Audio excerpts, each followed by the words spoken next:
Hello, hello. Welcome, everyone. I see folks are logging in, so just give us another 30 seconds, maybe another minute, and we'll get started. If you're in the chat box, please make use of it. Please go ahead and maybe edit your name if you haven't.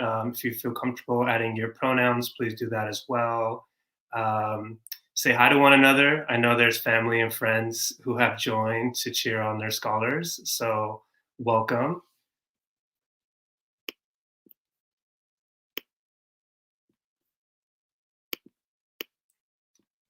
All right.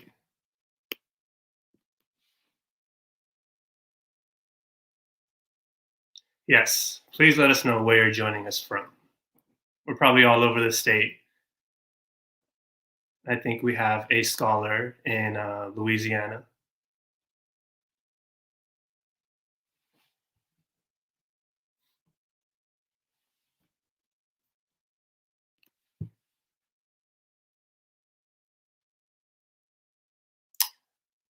Hi, Marcy. Welcome, Michelle.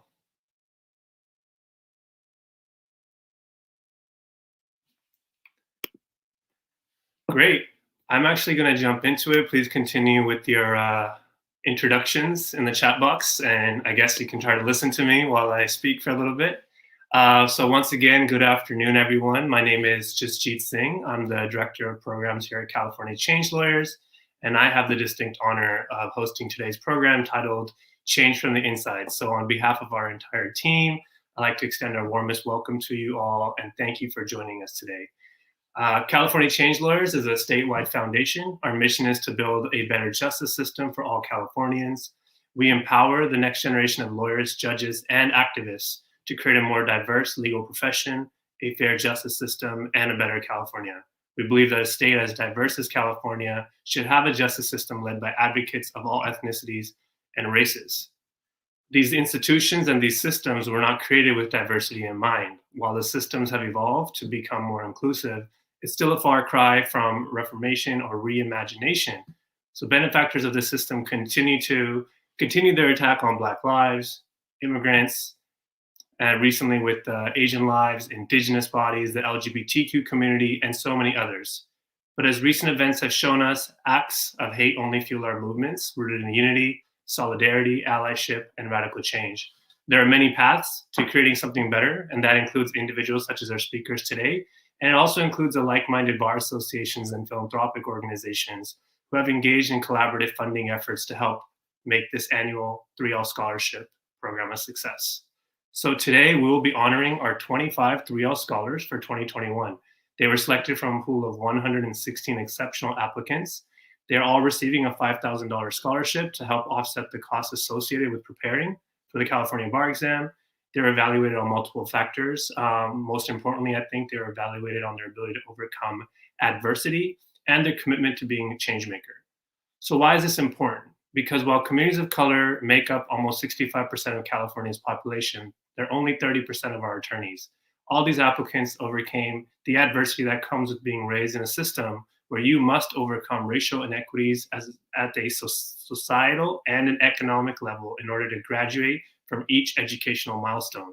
A majority of these scholars are the first in their family to attend college, and all of these scholars are the first in their families to attend law school. And very soon, they will be the first in their families to become attorneys. And you see, this is the additional commitment that sets them apart, that makes them change makers. These scholars are committed to giving back to the same community and communities that raised them, which protected them, and that is what makes them change lawyers. I too was the first in my family to graduate from college, the first in my family to go to law school. I see pieces of myself in each of their stories, and I'm honored that they will now be joining over 1,000 alumni who have graduated from our scholarship programs and our legal fellowship program. And I also want to mention very quickly that these are not ordinary times. Under normal circumstances, we would meet the class of scholars in person. We would talk to you all. I would probably talk for a very long time until you get bored of me. So while these times are unprecedented, I hope this is a glimpse into our commitment to you all. So the latter half of today's program will be a fireside chat between Margie Estrada and Cecilia Chen, two women of color working on the inside, bringing change to the institutions of power in California. During their time, we encourage you to submit questions in the chat box so that you can have questions during the fireside chat, and we will leave room towards the end to try to answer some of your questions and comments. So without further ado, we're going to kick things off with a short video so that you can hear from our scholars in their own words. Thank you. I will be a public defender. I want to be a public interest attorney. Work in civil litigation and be part of the representation that's missing. I want to be a labor and employment attorney fighting for workers' rights. Be a champion for survivors of sexual assault. I want to advocate with communities who are most harmed by environmental degradation. As an attorney, advocacy doesn't stop in the courtroom. Consumer law was the perfect career path for me. I hope to become an Indian law attorney that would be able to lead me into doing work for my own ancestral communities in Mexico. I'm hoping to be a public defender. My uncle was killed by Los Angeles Police Department. I've seen that divide between the Black community and the criminal justice system, and I really want to repair that. I witnessed time and time again the way that communities of color are stereotyped and mistreated. Of course, those areas are the most policed. These people like myself. We don't grow up seeing judges in our neighborhood. We don't grow up seeing people who are familiar with the legal system. I've understood from a very early age what it feels like or what it looks like to not have access to power. I grew up low income. Both my parents were undocumented. Put through the foster care system. Fought for my freedom. I immigrated to America from Trinidad and Tobago when I was about 9 years old. My identity, who I am, what I've overcome, has really shaped who I will be as an attorney. When people say don't lead with your identity, it's a defensive thing that the institution is doing. And centering it in the work that you do is not unprofessional, it's actually essential to building a more diverse and equitable legal practice. I imagine a future where the legal profession reflects the diversity of our nation. People will look at their public defenders and believe in them. Regardless of how few resources a person has, they have access to someone going truly to bat for them. We value people's health and livelihood over individual profits. I envision a better justice system, one that minimizes the re-victimization of survivors and provides resources for survivors to heal. I want to live in a world where misogyny doesn't exist, where racism is a relic of the past, and where people who are sexual minorities are able to live their lives without being constantly judged. Nothing in society will change unless the people who write the rules change. If I was successful in my career, there would be no mass incarceration. If I'm successful, then I feel like the prison system would be dismantled. Without someone like me, like us, there's a large population who is not represented. In a perfect world, would have racial equality, gender equality, fair and equal incomes, and debt reduction and poverty reduction. There's a lot of work to do there before we get to that. My name is Abdia Lewis, and I'm a change lawyer. And I'm a change lawyer. And I'm a change lawyer. And I am a change lawyer. And I'm a change lawyer.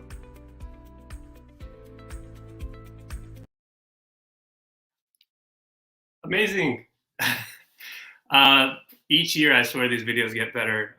It's just so inspiring and exciting to see them speak, see our scholars speak and tell their stories. So I'm really excited for this part. We're going to transition to our scholarships presentation. So if you are a friend or family member in the crowd, feel free to cheer your scholars on in the chat room as their names are announced.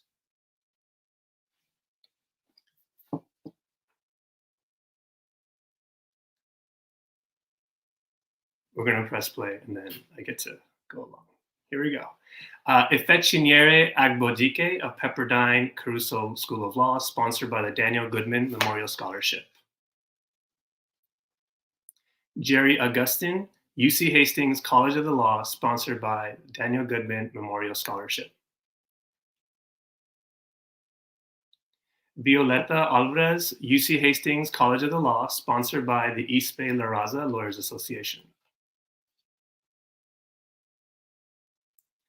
Tiffany Avila, Golden Gate University School of Law, sponsored by the Consumer Attorneys of California. Mara Blades, University of San Francisco School of Law, sponsored by the John M. Langston Bar Association of Los Angeles.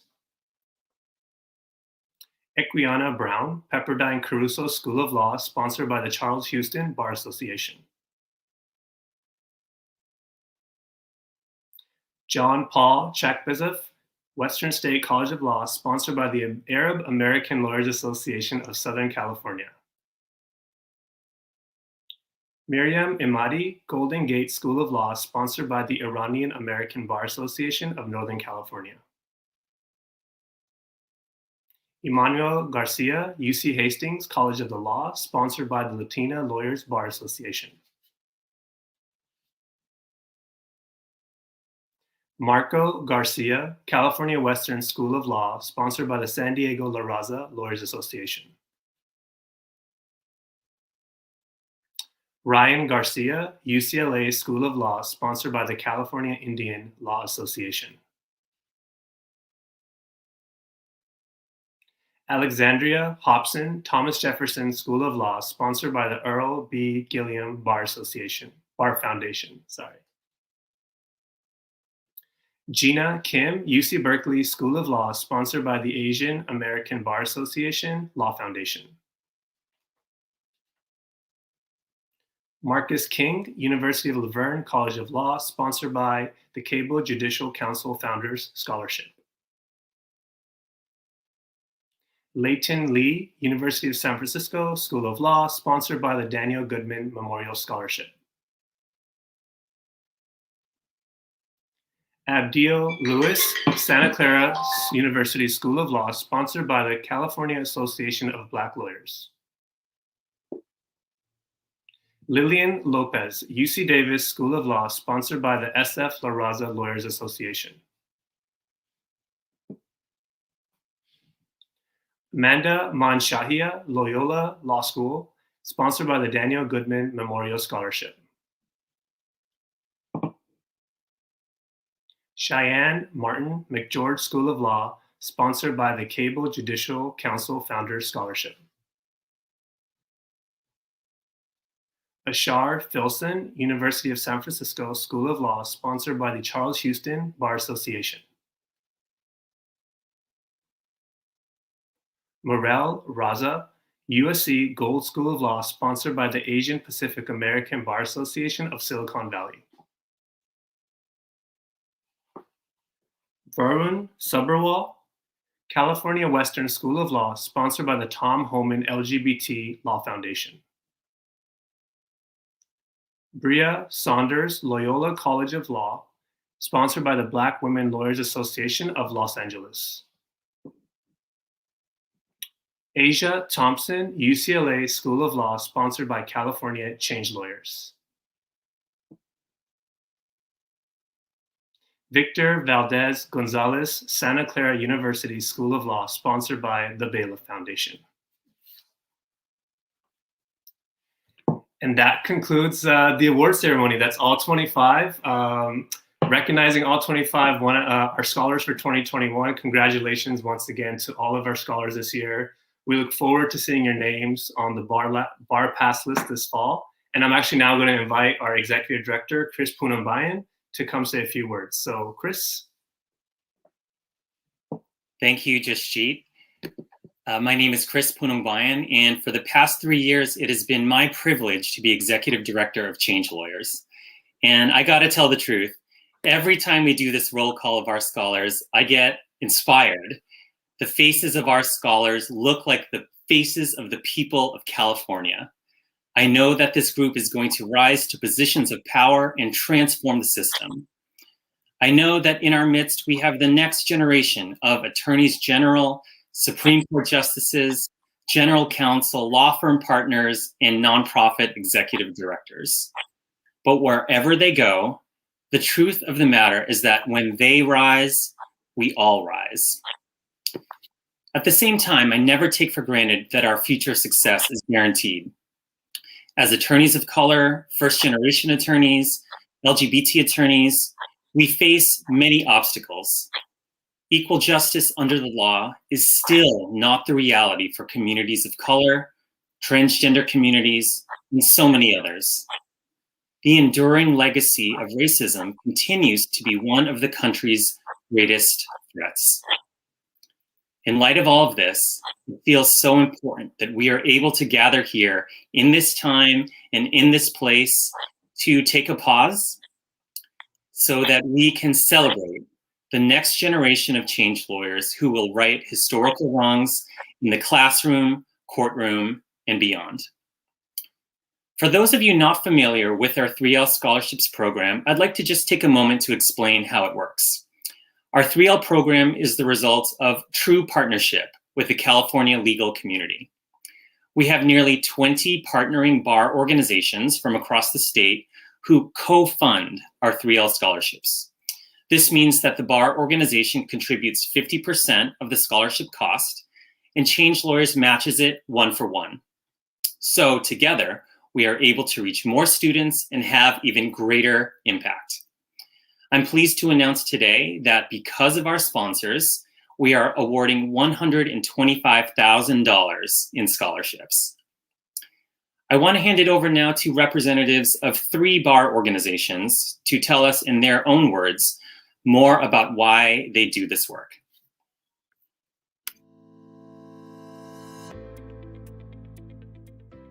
Hello, my name is Janet Bill. I'm a member of the Picayune Rancheria of Chukchansi Indians, and I am on the board of directors for the California Indian Law Association. My name is Tiffany Alvoyd. I'm a board member of the Charles Houston Bar Association. Hi, I'm Rasha Gurgis-Shields. I am president of the Arab American Lawyers Association of Southern California. As I said, I am Native American, but I do come from 2 different tribes. My mother's tribe is federally recognized and has all the different protections that come with that. My father's tribe was non-federally recognized. At a young age, we had to see our burial grounds, where my father's family was, uprooted. This partnership between ourselves and Change Lawyers is vital in order to increase Native Americans accessing and really overcoming that obstacle of the bar exam. It's hard to try to figure out, how do you navigate in a world where consistently your race is always a factor? How do you get to a point where you can kind of overcome the gaps and the obstacles that are being put in my way because I'm a Black woman? Again, Change Lawyers and Charles Houston Bar Association have very similar objectives, and that is an opportunity for people to live a life where they're not always having to wonder, is my race a reason why I'm being held back? I personally support California Change Lawyers and have been on the board for almost 4 years because I truly believe in the mission. You know, organizations that are challenging the status quo and cultivating a generation of leaders that are truly committed to racial justice. I really believe that if we diversify the legal profession, we just get one step closer to having a more just system for all of California.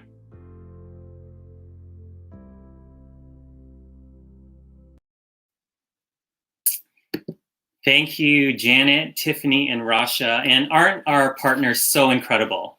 If you are joining us today and you're part of a bar organization that would like to join our community, please be in touch because we would love to work with you. I'd like to close by thanking all of our donors and sponsors who made today's event possible, especially the Rathman Family Foundation, Susie Goodman and Sheila Tepper for the Daniel Goodman Memorial Scholarship, the Change Lawyers Board of Directors who fundraise to support one scholarship entirely on their own, the California Association of Black Lawyers Judicial Council, and our event sponsors today, the American Bar Association and the ABA Retirement Funds Program. Your support is truly invaluable. And I'll hand things now back to Jasjeet to introduce our keynote conversation.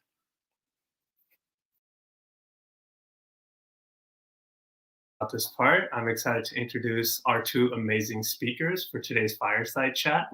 So I will start off by first welcoming Margie Estrada, Chief Counsel at the California State Senate Judiciary Committee. Margie is the daughter of an undocumented immigrant mother and a World War II veteran father, both of whom were made to live in fear based on their race and their status. Inspired by their struggle and their resistance, Margie helped give California a running start in resisting former President Trump's war on California values and was an essential operative in California's resistance to the assault from Washington.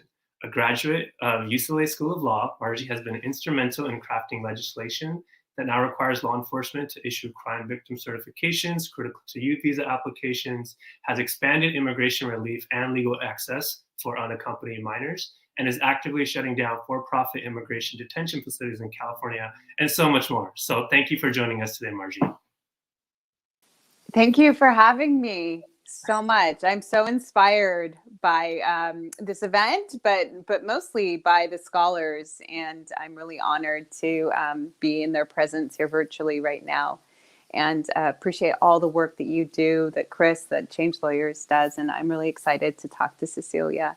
So thank you. Thank you. And yes, next I'd like to welcome our own ChangeLawyers board member, Cecilia Chen.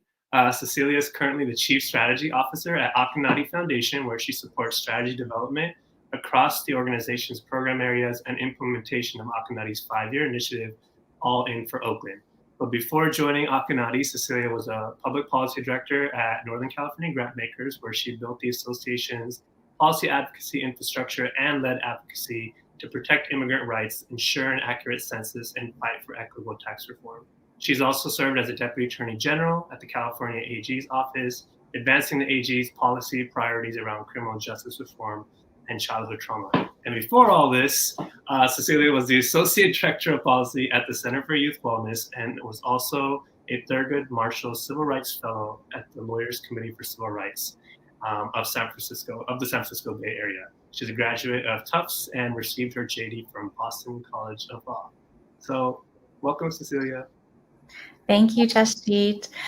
First of all, I just want to say a huge congratulations to all of our 3L scholars. You know, as a member of ChangeLawyers Board of Directors, we're just so excited to celebrate you and your accomplishments today, and just really excited to be welcoming you into the field as a change lawyer.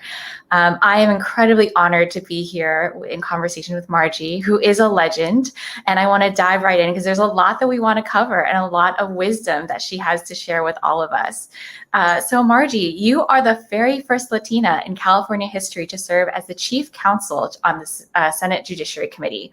As folks may or may not know, the Judiciary Committee holds tremendous power in the state. It oversees changes to the civil code, including privacy and consumer rights, and courts and judges. So I want to take a step back though. You know, when you were in law school, did you imagine that you'd rise to this role? And then looking back on your career now, what were some of the key choices that you made that led you to become the chief counsel?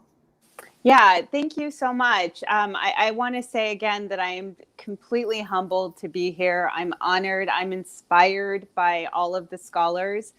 You know, taking it a little step back, a step further back from that, I would have never imagined that I would be a speaker at an event like this. I am so humbled because I am you. I am you because I am the daughter of someone who is undocumented. I'm the first in my family to go to college. I'm the first in my family to go to law school. In fact, my mother never even went to elementary school. She became a maid when she was 9 years old. Okay? So I am my mother's, she would say, you know, American dream or California dream, whatever you want to say. And I throw it back to my ancestors. I throw it back to all of the, you know, hard work and endurance in these systems of white body supremacy that exist and continue to exist, and that held them down but didn't hold us back. So I want to start with that. And I also want to be very transparent and honest about the fact that I suffer from, you know, I have imposter syndrome. So I'm 47 years old. I am a badass in the legislature. I can slay laws. I'm a policy wonk. I've done so many things, and I still cannot believe that I would be the one who's having this conversation with you. So I just want to put it out there and be real about that, you know, through all this time. So, you know, I knew when I was in college, I knew before I was in college that I wanted to use my power, you know, for the good. I was very keenly aware of the systems of that were holding, you know, my people down. And so I knew also that I was very privileged. I came into the world privileged to have the opportunity to go to school and then to overcome all of the discrimination that was thrown at me from when I was a young child, all the way through the system. So I didn't know that I would be able to become the chief counsel. When I was in college, it was during the time of Proposition 187, which was a time when California was, experiencing what we experienced nationally, the anti-immigrant rhetoric, the anti-immigrant laws that were effectuated by the people of the state. So that was very, disheartening, but I knew I needed to fight against that. And it was also during a time when, it's when Rodney King was beaten by the police, and that was on video, and those police were exonerated, and, we had to do something about it. And I got arrested for civil disobedience, shutting down the Bay Bridge. So I knew that there was something I had to do. And my path was to go to work in the California state legislature. So I did do that in the 90s. And I remember it was before I went to law school, interacting with the chief counsel of the Senate Judiciary Committee at the time, and being completely and totally intimidated by every single person who worked on that committee, because I didn't know what they were talking about. They would use words like indemnification and all these things. I didn't know what they were talking about, but I was, trying to do legislation. So at that point, I would have said, no, I could have never imagined that I would earn my place as the chief counsel. So I did put in a lot of work to get to become the chief counsel. I worked for 3 leaders of the California State Senate, John Burton, Darrell Steinberg, and Kevin De Leon. And I also went to law school, and I brought back, my legal degree. I also worked at a big law firm, and I was a union organizer. So there were a lot of things that I did to come to the point where I could qualify as an exceptional chief counsel. So, and again, I suffer from imposter syndrome. I live in a society that, wants to pretend like people like me shouldn't be attorneys. And that's just the fact. So, when I walk down the street, people aren't saying, oh, there goes the chief counsel, So anyways, yes, thank you for that question.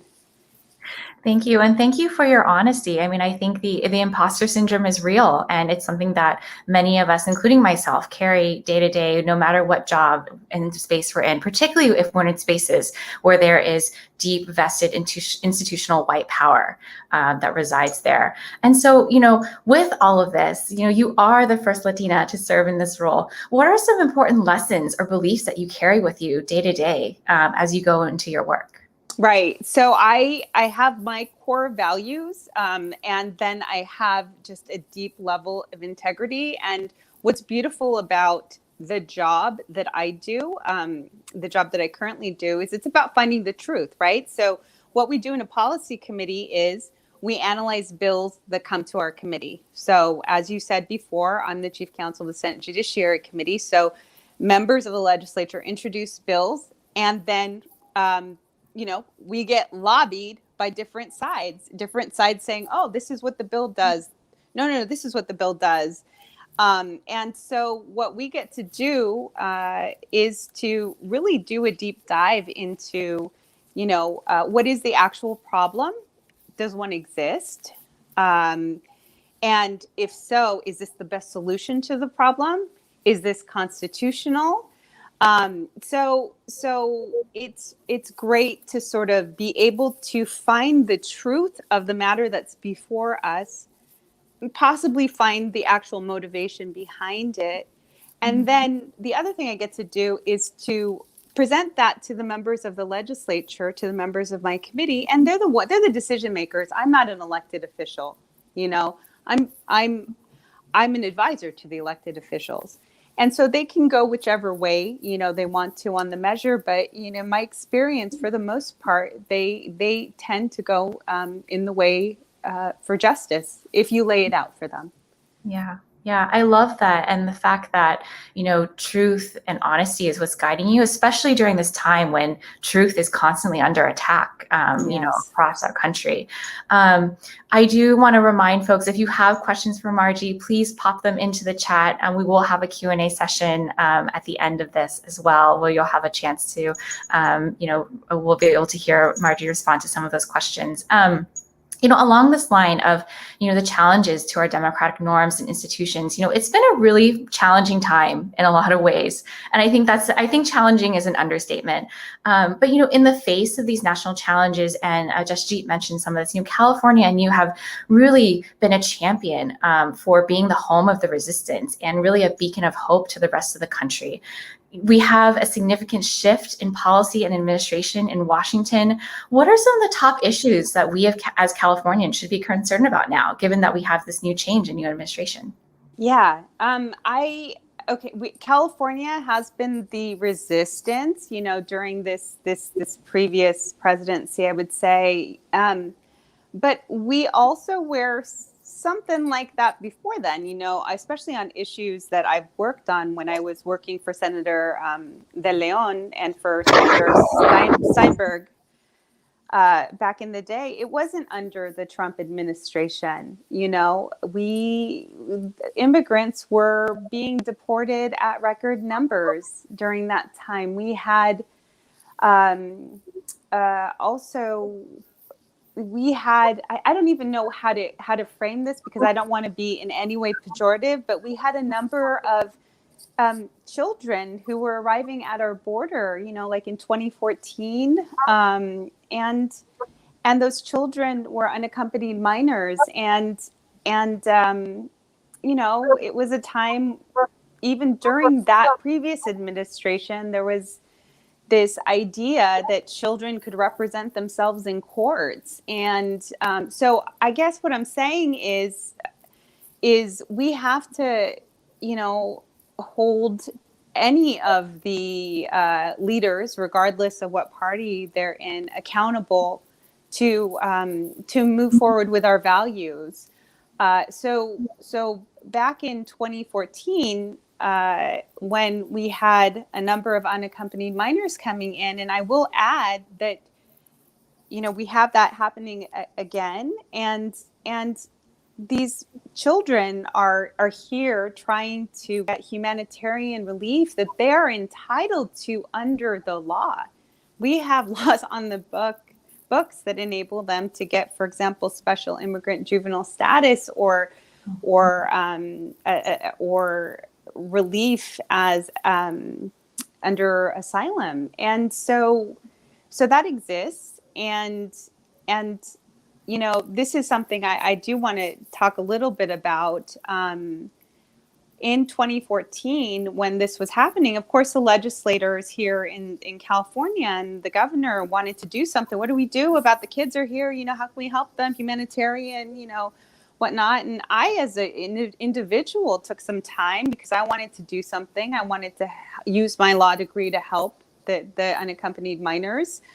And I went to a training at the Los Angeles County Bar Association that I attended with my friend Bridget Alvarez. And I was sitting there, and a lawyer from Bet-Zedeck was explaining this problem that they were having with getting courts to issue these state courts to issue these underlying orders that were needed in order for these children to apply for a form of immigration relief called special immigrant juvenile status. And they would go to court, and some of these judges, according to the attorneys, would say, oh, this is an immigration issue, we can't do anything about it, which was bullshit. So immediately at that moment, I texted my supervisor at the time, Anthony Williams, and I said, hey, this is going on. Can we do a law to require the judges to issue these orders? And we did that. I think it was within 2 weeks. We had a law in the books that said that these orders had to be issued. by judges. And of course, there were some who were reluctant to do it even after we had the law. So we had to do another law, like we really mean it. And then we had to engage in like being a friend of a court, you know, to really make it clear that you got to do this. And at the same time, we created a program to fund attorneys to represent these children, and we were able to expand that, you know, in the through the years to also include, you know, I think it's like $50 million now, but to include representation of others who are applying for immigration relief. And I only tell this story because I had this idea even then that other people came up with these ideas, right? That I'm waiting for, you know, somebody to do this or that. And the truth of the matter is, I was the one that I was waiting for to step up and have the courage to find the solution to and push it through the process. So I want to say that you all who are receiving these scholarships, I'm so impressed and inspired by you, but you're the ones that, you know, sort of older timers like me have been waiting for to just go beyond anything we could ever imagine. So I'm just so thrilled to be here with you and to, you know, hopefully something that I say inspires you. So anyways, thank you. Yeah. And you know what, I think what that story also brings up for me is something about our court system, right? And, you know, I'm wondering if you could talk a little bit about the state of our California courts. You know, the diversity of the courts obviously does not reflect the diversity of the state. And that has deep implications for the legal system and how justice is distributed across, you know, all walks of life. So can you just share a little bit more about your thoughts?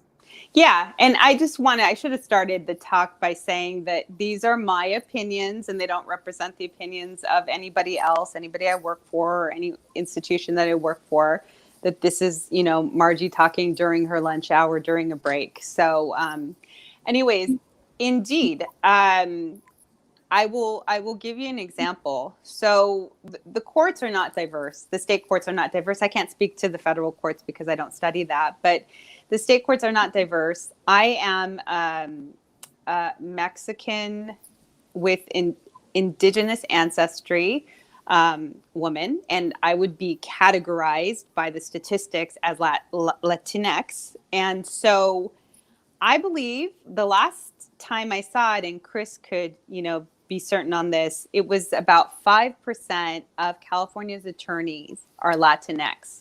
So 5% of attorneys are, you know, people like me.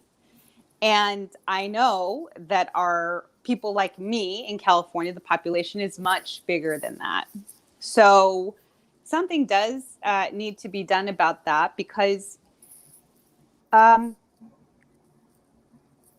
courts don't reflect what California looks like. California reflects, you know, what the scholars that we're honoring look like here. And in order to become a judge, you need to be a lawyer for, I think it's 10 years. So in order to be a judge, you have to be a lawyer, but only 5% of lawyers are like me. And then in order to be a lawyer, you have to go to law school, you have to have passed the bar, you have to have gone through, you know, college, overcome all those obstacles. You know, in high school, for example, you know, my counselor tried to track me in non-college prep classes, so you have to overcome that. So something absolutely needs to be done, because the diversity on the bench does not reflect California, and it really, really, really needs to. So, and I mean, I don't have any particular thoughts about the reform, but one of the things that I was thinking about last night is that, you know, when someone puts in their application to become a judge, it's reviewed by a commission. I think it's called the Judicial Nomination Evaluation Commission. I don't know if that's a diverse commission, so I don't want to call it out because I don't know that. But the other thing I do know is we also, as attorneys, get sent these surveys. Hey, you know, what do you think about this person? Do they have the temperament, whatnot? And so if I were to apply for a judgeship, that question would go out to, a population that is 95% not understanding where I come from, not being from, not reflecting the diversity of California. And, with all of our biases, what is their perception? What is a person who's encountering me's perception about me?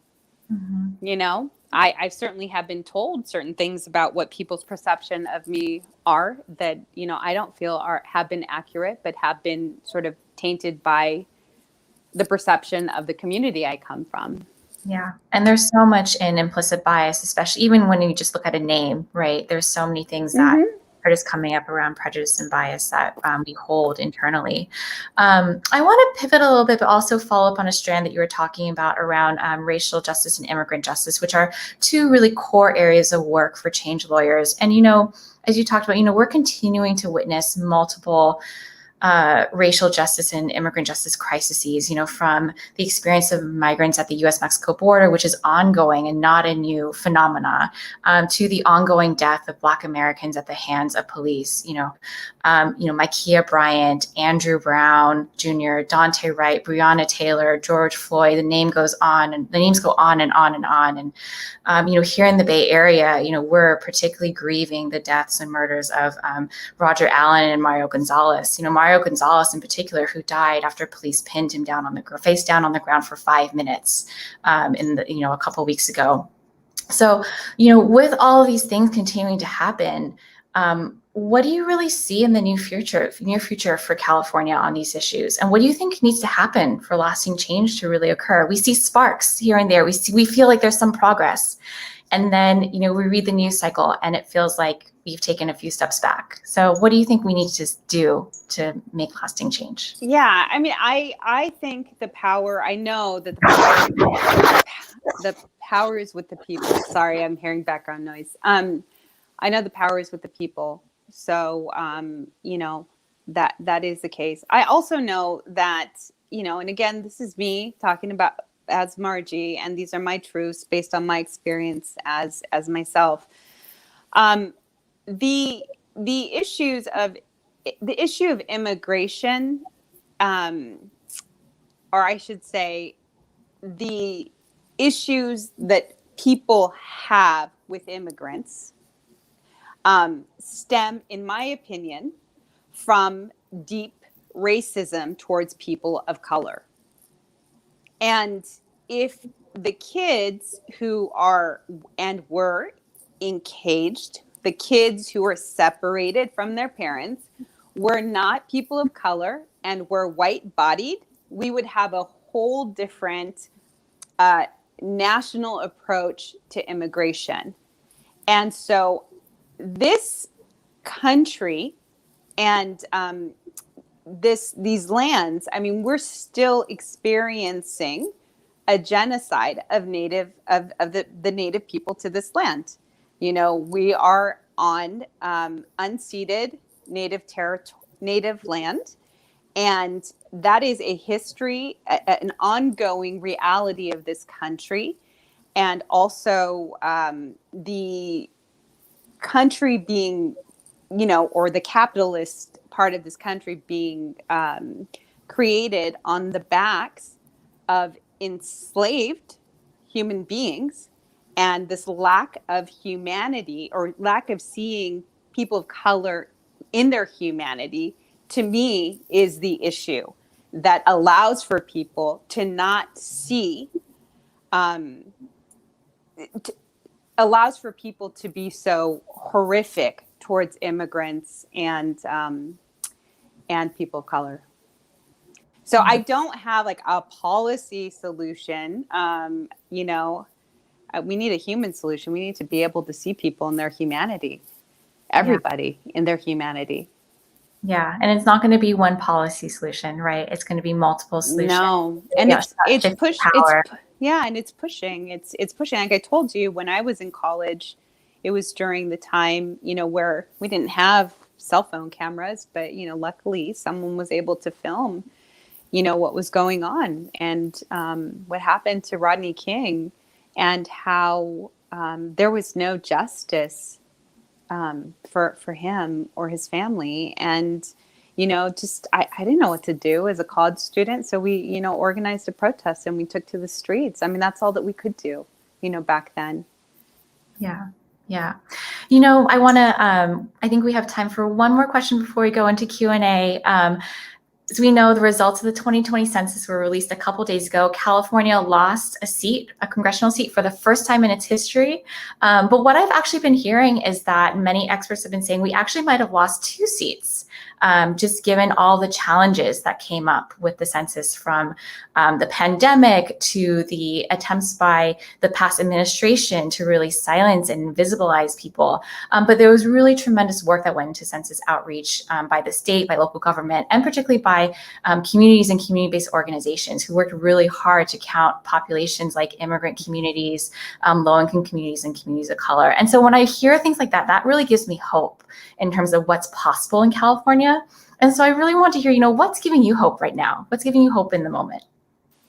What's giving me hope right now is this conversation and the fact that we have these change makers who are getting themselves that license to practice law in whatever way that they're going to make that change. Whether it's through impact litigation, whether it's becoming an elected official, a judge, clerking, whatever. There are so many ways to influence change. So that is giving me hope. I agree with you regarding the census. I know that there was a lot of work that went into that and partnerships in really ensuring that the hard to count were counted. So I don't look at that, losing a seat as,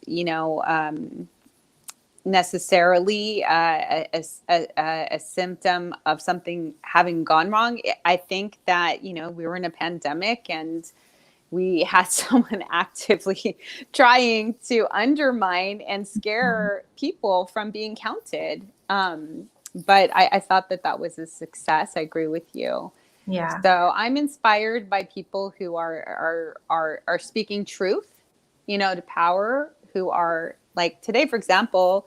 I'm inspiring myself, I would say, because I'm an incredibly private person.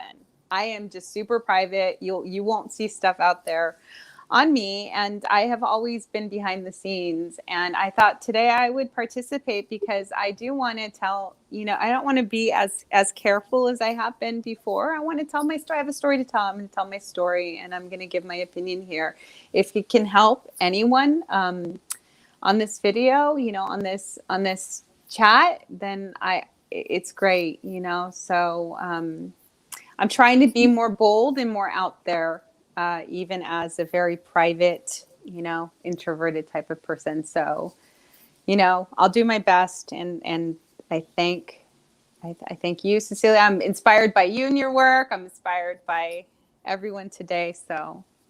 Well, thank you, Margie. I know we had some questions in the Q&A, and just, really want to appreciate you for sharing your story, being vulnerable and honest. And, change lawyers come in all shapes and forms and, walks of life and work. And I myself am very private and introverted. So I think the fact that both of us are here having this conversation is just a testament to the incredible work of this organization. So yeah. Well, thank you so much, Margie and Cecilia. I'm back, but I want to ask questions. And I see some comments. I'm going to try to turn them into questions, actually. So I guess the question for you, Margie, is how do folks actually how would one actually get into the legislature? Like you're talking about working from within, which is what our discussion is actually about. So let's say you're not an elected official. We all know that officials have 5 people working in their office, right? Yeah. So how does one take their law degree and get into those offices? Sure. And showcase themselves as someone who's going to be helpful to that individual. Great. Yeah, there are 40 state senators and 80 state assembly members, and they all need staff. And there are also several policy committees in the legislature. So not just the Senate Judiciary Committee, but for any other topic of laws. So if you're interested in labor and employment law, we have a labor committee in the Assembly and the Senate.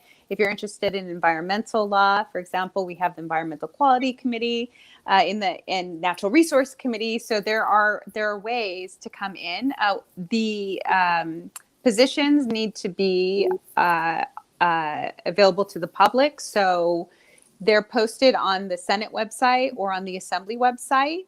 And there's also 2 really amazing fellowship programs at the California State Legislature. There's a Senate Fellow program and there's the Assembly Fellowship program.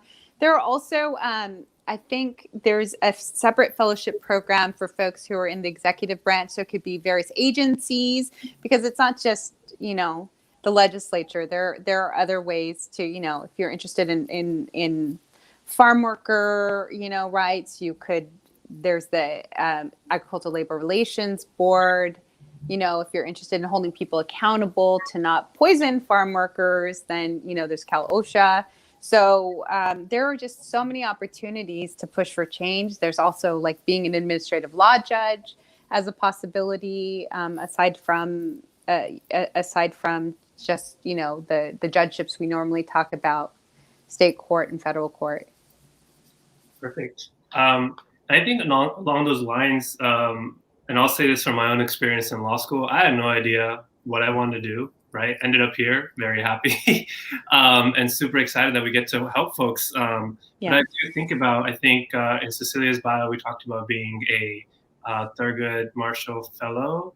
Do you want to kind of talk about that, Cecilia? Also, because I think folks when they are going through law school, especially folks who come from communities of color and other folks who have never had anyone to guide them through law school, I personally just put my head down and just read.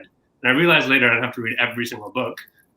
That's a retrospective thought process and do that.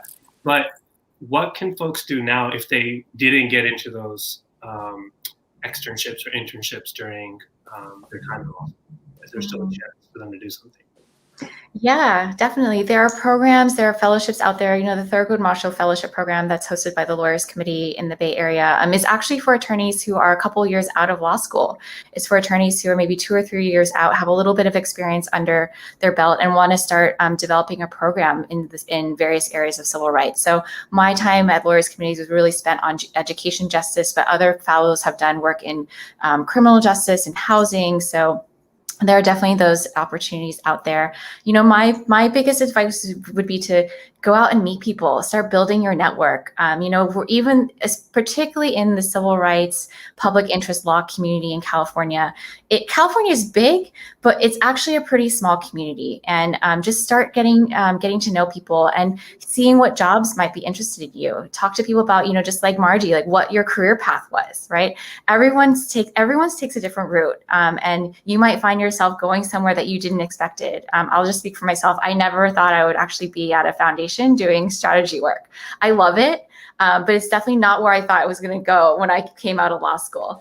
And so my other advice is just be open to the possibilities that are out there. Yes, I think, and touching back on what both of you mentioned, I'll throw myself into the mix around the word of imposter syndrome as well. There's all these moments where do I belong, right? And you both mentioned that's something you struggle with, but you're still here, right? So what is is there a practice? Is there a daily practice? Is there something that you're doing that you're getting through that little thing that says you can't be here? How do you fight that every single day? Yeah, I talk myself through it. There's also another part of me that acknowledges what I've done and who I am and the system. But, it's also regrouping with friends who also have similar issues, similar circumstances. So I wanted to say, when you have people come into your life, and you will, when you have people come into your life who are committed to justice like you are, who seem to just have dropped down from heaven in that moment to be with you in an allyship, grab onto them, because they're going through the exact same thing you are, and they're going to be your ally in moving the agenda forward for justice. So it's about, being able to connect with some friends and, really cry it out with them too, and go through it with them too. Because I can't show that vulnerability to the world that I work in, because, unfortunately, some folks would try to take advantage of it. It's politics. Yeah. Cecilia, do you want to share? Sure. I think for me, I touch back on all the people who have supported me throughout my career, and I recognize that they believed in me, that they've invested in me, and so that I just have to remind myself that I should recognize that and feel the same way. I have the incredible privilege to work with Latifah Simon, who is one of the civil rights leaders of our era, and now in this role, when I have those moments of imposter syndrome, I'm like, no. Latifah picked me for this job. And so I should acknowledge, if she has that trust in me, I need to have that trust in myself as well. Yes, I agree. I think that's a really important piece. You need to recognize that we belong here. I think that's really important, and give that affirmation to ourselves. And hopefully we have colleagues and friends who provide that affirmation to us as well. I know we're short on time. I do have one last question, and I'll just ask this of Margie. Margie, do you have any final advice that you want to give to our scholars? Yeah, I think we just gave it all, but to really, when people come into your life and, or they already are in your life and they are allies of yours, really, support each other in moving your work forward. Really take the time to foster those relationships and those connections. It's not about,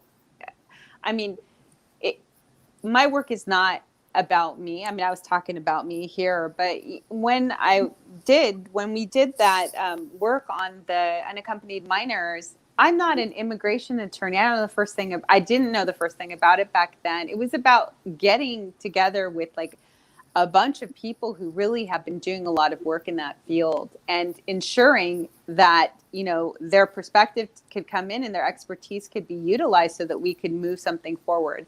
It's never just one person. You're not going to do it all by yourself. It's not being off in the silo. It's about, doing it old school, doing it together in community and moving stuff forward that way. And also recognizing, again, that you're the ones that we have been waiting for. You're the ones who are going to be doing all the amazing things and that we'll all be proud of. Oh, wow, this finally happened, and that's it. Thank you. Thank you. All right. Well, I want to thank you both again for taking the time to speak with our scholars.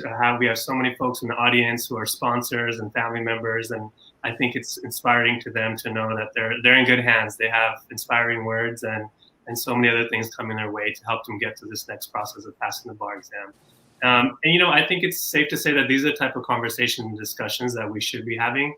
We should want people who have lived experiences to reimagine these systems that have so often failed the generations before us. So that's the only way we're going to create a better present and a better future. So thank you everyone for joining us. I encourage you I'm going to make the pitch. Please follow us on our social media handles, Instagram, Facebook, Twitter. We're not on TikTok. I don't think we're there, but we are on LinkedIn. That's way more professional.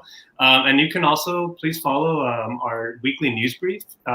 We have job opportunities, more upcoming events like these, news, and so many other things that you can hear about and stay in the know. So thank you, everyone. Thank you again, Margie and Cecilia, and take care. Thank you. Thank you so much.